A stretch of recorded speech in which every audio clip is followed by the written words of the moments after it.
Olá, sejam muito bem-vindos ao canal Liber Audiolivro. Eu sou a Giovana e hoje vou continuar a leitura do livro Memórias Póstumas de Brás Cubas, de Machado de Assis, do capítulo 50 ao capítulo 57. Capítulo 50. Virgília casada. Quem chegou de São Paulo foi minha prima Virgília, casada com o Lobo Neves, continuou Luiz Dutra. Ah... E só hoje é que eu soube uma coisa, seu Maganão. Que foi? Que você quis casar com ela. Ideias de meu pai. Quem lhe disse isso? Ela mesma. Falei-lhe muito em você. E ela então contou-me tudo. No dia seguinte, estando na rua do Ouvidor, à porta da tipografia do Plancher, vi assomar à distância uma mulher esplêndida. Era ela. Só reconhecia a poucos passos, tão outra estava, a tal ponto a natureza e a arte lhe haviam dado o último apuro. Cortejamo-nos. Ela seguiu. Entrou com o marido na carruagem, que os esperava um pouco acima. Fiquei atônito. 8 dias depois, encontrei-a num baile. Creio que chegamos a trocar 2 ou 3 palavras. Mas noutro baile, dado daí a um mês, em casa de uma senhora que ornara os salões do primeiro reinado e não desornava então os do segundo, a aproximação foi maior e mais longa, porque conversamos e valsamos. A valsa é uma deliciosa coisa. Valsamos. Não nego que, ao conchegar ao meu corpo aquele corpo flexível e magnífico, tive uma singular sensação, uma sensação de homem roubado. Está muito calor, disse ela logo que acabamos. Vamos ao terraço? Não, pode constipar-se. Vamos a outra sala. Na outra sala estava Lobo Neves, que me fez muitos cumprimentos acerca dos meus escritos políticos, acrescentando que nada dizia dos literários por não entender deles, mas os políticos eram excelentes, bem pensados e bem escritos. Respondi-lhe com iguais esmeros de cortesia e separamo-nos contentes um do outro. Cerca de 3 semanas depois, recebi um convite dele para uma reunião íntima. Fui. Virgília recebeu-me com esta graciosa palavra. O senhor hoje há de valsar comigo. Na verdade, eu tinha fama e era valsista emérito. Não admira que ela me preferisse. Valsamos uma vez e mais outra vez. Um livro perdeu Francesca. Cá foi a valsa que nos perdeu. Creio que nessa noite apertei-lhe a mão com muita força e ela deixou-a ficar, como esquecida, e eu abraçá-la, e todos com os olhos em nós, e nos outros que também se abraçavam e giravam. Um delírio. Capítulo 51. É minha. É minha, disse eu comigo logo que a passei a outro cavalheiro, e confesso que durante o resto da noite foi-se-me a ideia entranhando no espírito não a força de martelo, mas de verruma, que é mais insinuativa. É minha, dizia eu ao chegar à porta de casa. Mas aí, como se o destino ou o acaso, ou o que quer que fosse, se lembrasse de dar algum pasto aos meus arroubos possessórios, luziu-me no chão uma coisa redonda e amarela. Abaixei-me. Era uma moeda de ouro, uma meia dobra. É minha, repeti eu a rir-me e metia no bolso. Nessa noite não pensei em mais nada, mas no dia seguinte, recordando o caso, senti uns repelões da consciência e uma voz que me perguntava por que diabo seria minha uma moeda que eu não herdara nem ganhara, mas somente achara na rua. Evidentemente não era minha, era de outro, daquele que a perdera, rico ou pobre, e talvez pobre fosse, algum operário que não teria com que dar de comer à mulher e aos filhos. Mas se fosse rico, o meu dever ficava o mesmo. Cumpria restituir a moeda, e o melhor meio, o único meio, era fazê-lo por intermédio de um anúncio ou da polícia. Enviei uma carta ao chefe de polícia, remetendo-lhe o achado e rogando-lhe que, pelos meios a seu alcance, fizesse devolvê-lo às mãos do verdadeiro dono. Mandei a carta e almocei tranquilo. Posso até dizer que jubiloso. Minha consciência valsara tanto na véspera que chegou a ficar sufocada, sem respiração. Mas a restituição da meia dobra foi uma janela que se abriu para o outro lado da moral. Entrou uma onda de ar puro e a pobre dama respirou à larga. Ventilai as consciências. Não vos digo mais nada. Todavia, despido de quaisquer outras circunstâncias, O meu ato era bonito, porque exprimia um justo escrúpulo, um sentimento de alma delicada. Era o que me dizia a minha dama interior, com um modo austero e meigo a um tempo, é o que ela me dizia, reclinada ao peitoril da janela, aberta. Fizeste bem, Cubas, andaste perfeitamente. Este ar não é só puro, é balsâmico, é uma transpiração dos eternos jardins. Queres ver o que fizeste, Cubas? E a boa dama sacou um espelho e abriu-mo diante dos olhos. Vi, claramente vista, a meia dobra da véspera, redonda, brilhante, nítida, multiplicando-se por si mesma, ser 10, depois 30, depois 500, exprimindo assim o benefício que me daria na vida e na morte o simples ato da restituição. E eu espraiava todo o meu ser na contemplação daquele ato, revia-me nele, achava-me bom, talvez grande. Uma simples moeda, hein? Vejam o que é ter valsado um poucochinho mais. Assim eu, Brás Cubas, descobri uma lei sublime, a lei da equivalência das janelas, e estabeleci que o modo de compensar uma janela fechada é abrir outra, a fim de que a moral possa arejar continuamente a consciência. Talvez não entendas o que aí fica. Talvez queiras uma coisa mais concreta, um embrulho, por exemplo, um embrulho misterioso. Pois toma lá o embrulho misterioso. Capítulo 52. O embrulho misterioso. Foi o caso que, alguns dias depois, indo eu a Botafogo, tropecei no embrulho que estava na praia. Não digo bem, houve menos tropeção que pontapé. Vendo um embrulho, não grande, mas limpo e corretamente feito, atado com um barbante rijo, uma coisa que parecia alguma coisa, lembrou-me bater-lhe com o pé, assim por experiência e bati, e o embrulho resistiu. Relanceei os olhos em volta de mim. A praia estava deserta. Ao longe uns meninos brincavam, um pescador curava as redes ainda mais longe. Ninguém que pudesse ver a minha ação. Inclinei-me, apanhei o embrulho e segui. Segui, mas não sem receio. Podia ser uma pulha de rapazes. Tive ideia de devolver o achado à praia, mas apalpei-o e rejeitei a ideia. Um pouco adiante, desandei o caminho e guiei para casa. Vejamos, disse eu ao entrar no gabinete. E hesitei um instante, creio que por vergonha. Assaltou-me outra vez o receio da pulha. É certo que não havia ali nenhuma testemunha externa, mas eu tinha dentro de mim mesmo um garoto que havia de assoviar, guinchar, grunhir, patear, apopar, cacarejar, fazer o diabo se me visse abrir o embrulho e achar dentro uma dúzia de lenços velhos ou dúzias de goiabas verdes. Mas era tarde. A curiosidade estava aguçada, como deve estar a do leitor. Desfiz o embrulho e vi, achei, contei, recontei nada menos de 5 contos de réis. Nada menos. Talvez uns 10.000 réis mais. 5 contos em boas notas e moedas, tudo asseadinho e arranjadinho, um achado raro. Embrulhei-as de novo. Ao jantar, pareceu-me que um dos moleques falara a outro com os olhos. Ter-me-iam espreitado? Interroguei-os discretamente e concluí que não. Sobre o jantar, fui outra vez ao gabinete, examinei o dinheiro e ri-me dos meus cuidados maternais a respeito de 5 contos, eu, que era abastado. Para não pensar mais naquilo, fui de noite à casa do Lobo Neves, que instara muito comigo não deixasse de frequentar as recepções da mulher. Lá encontrei o chefe de polícia, fui-lhe apresentado. Ele lembrou-se logo da carta e da meia dobra que eu lhe remetera alguns dias antes. Aventou o caso. Virgília pareceu saborear o meu procedimento e cada um dos presentes acertou de contar uma anedota análoga, que eu ouvi com impaciências de mulher histérica.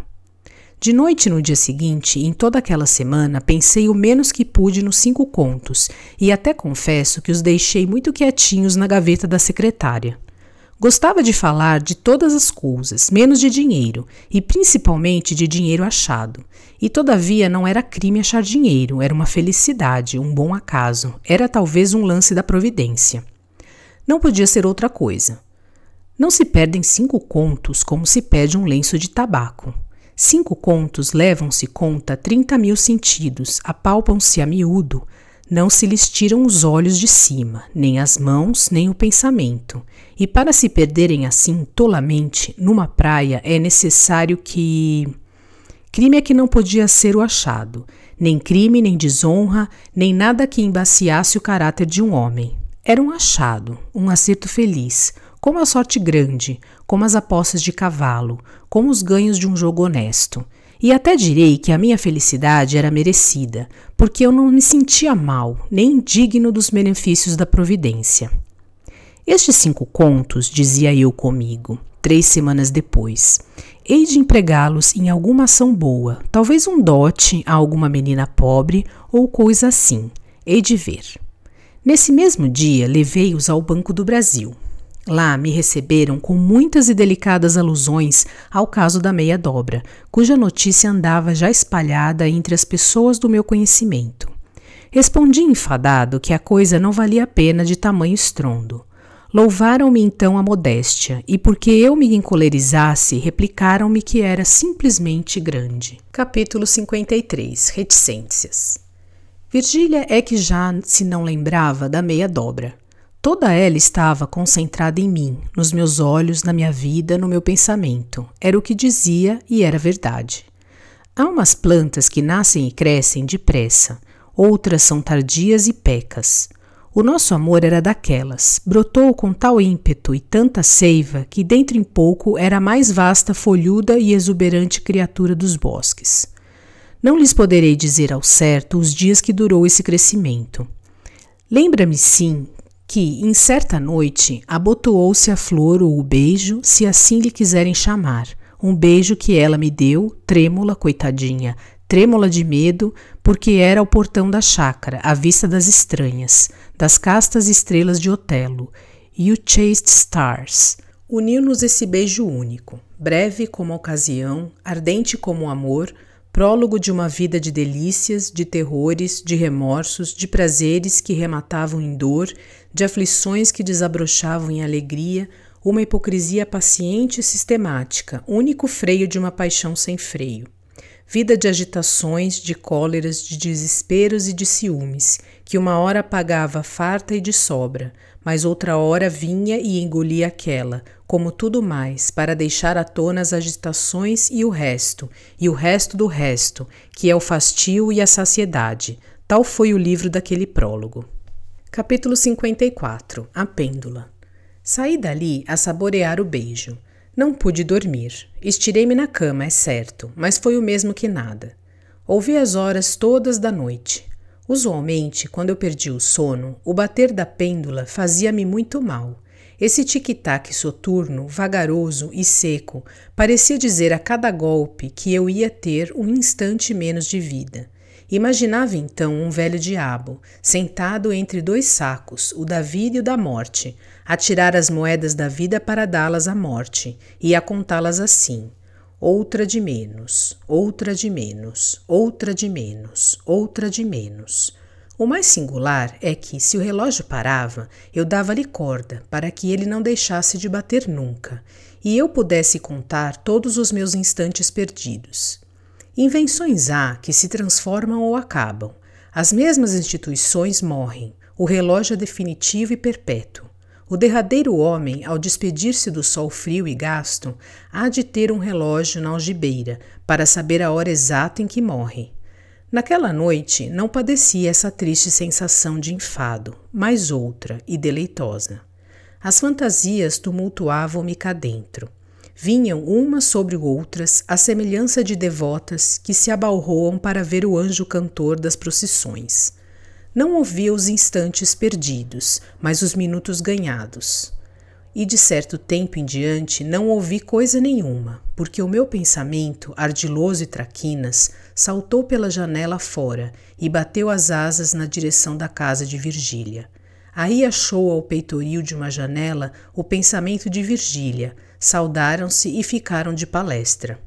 Nós a rolarmos na cama, talvez com frio, necessitados de repouso, e os 2 vadios ali postos, a repetirem o velho diálogo de Adão e Eva. Capítulo 55. O velho diálogo de Adão e Eva.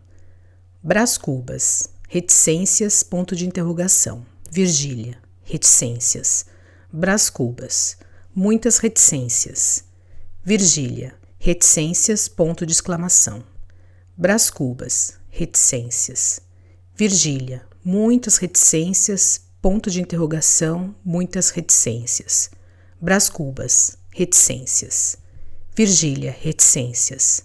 Brás Cubas, reticências, muitas, ponto de exclamação, reticências, ponto de exclamação, reticências, ponto de exclamação. Virgília, reticências, ponto de interrogação. Brás Cubas, reticências, ponto de exclamação. Virgília, reticências, ponto de exclamação. Capítulo 56. O momento oportuno. Mas, com a breca, quem me explicará a razão desta diferença? Um dia vimo-nos, tratamos o casamento, desfizemo-lo e separamo-nos a frio sem dor, porque não houvera paixão nenhuma. Mordeu-me apenas algum despeito e nada mais. Correm anos, torno a vê-la, damos 3 ou 4 giros de valsa e ei-nos a amar um ao outro com delírio. A beleza de Virgília chegara, é certo, a um alto grau de apuro, mas nós éramos substancialmente os mesmos, e eu, à minha parte, não me tornara mais bonito nem mais elegante. Quem me explicará a razão dessa diferença? A razão não podia ser outra, senão o momento oportuno. Não era oportuno o primeiro momento, porque se nenhum de nós estava verde para o amor, ambos o estávamos para o nosso amor. Distinção fundamental. Não há amor possível sem a oportunidade dos sujeitos. Esta explicação achei-a eu mesmo, 2 anos depois do beijo, um dia em que Virgília se me queixava de um pintalegrete que lá ia e tenazmente a galanteava. Que importuno, dizia ela fazendo uma careta de raiva. Estremeci, fitei-a, vi que a indignação era sincera. Então ocorreu-me que talvez eu tivesse provocado alguma vez aquela mesma careta, e compreendi logo toda a grandeza da minha evolução. Tinha vindo de importuno a oportuno. Capítulo 57. Destino. Sim, senhor, amávamos. Agora que todas as leis sociais nolo impediam, agora que nos amávamos deveras. Achávamos jungidos um ao outro, como as 2 almas que o poeta encontrou no purgatório. Di pari come boi che vanno a giogo. E digo mal, comparando-nos a bois, porque nós éramos outra espécie de animal, menos tardo, mais velhaco e lascivo.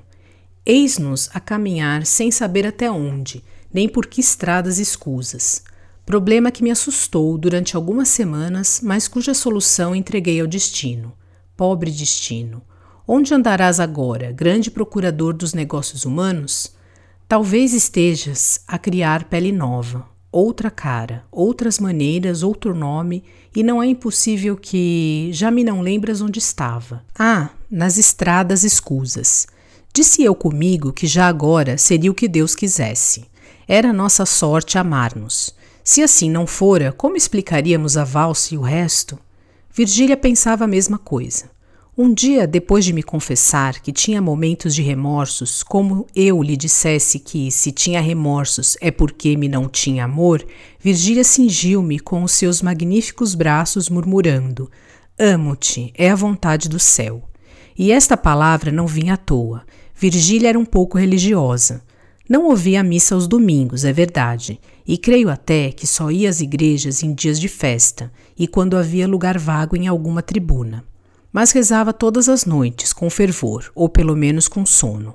Tinha medo às trovoadas. Nessas ocasiões, tapava os ouvidos e resmoneava todas as orações do catecismo. Na alcova dela havia um oratóriozinho de jacarandá, obra de talha, de 3 palmos de altura, com 3 imagens dentro, mas não falava dele às amigas. Ao contrário, taxava de beatas as que eram só religiosas. Algum tempo desconfiei que havia nela certo vexame de crer e que a sua religião era uma espécie de camisa de flanela, preservativa e clandestina, mas evidentemente era engano meu. Espero que vocês tenham gostado deste conteúdo. Obrigada por sua companhia e até a próxima leitura.